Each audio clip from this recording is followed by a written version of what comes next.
আজকে সকালবেলা অনুমান 9টার দিকে আমাদের কাছে খবর আসে যে এক্সেলসি একটা গাড়ি দিয়ে গাড়ির নাম্বার TR01C0319 হিউজ পরিমাণে গাঞ্জা এই বেলফাং নাকার সামনে দিয়ে বাইরের দেশে যাবে আর কি, বাইরের কান্ট্রি ইয়েতে যাবে, রাজ্যে যাবে।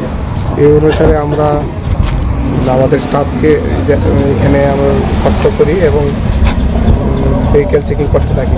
ঠিক অনুমান আমরা 10টা 10:30 থেকে গাড়িটা পাই এবং গাড়িতে ভালোভাবে DCM স্যারকে এবং গভর্নমেন্ট এমপ্লয়িকে আমরা সাক্ষী রেখে তাদের সামনে গাড়ি ভালোভাবে আমরা সার্চ করি এবং গাড়ির বিভিন্ন গোপন চেম্বার থেকে আমরা অনুমান 49 কেজি 500 গ্রাম গাঞ্জা রিকভার করি।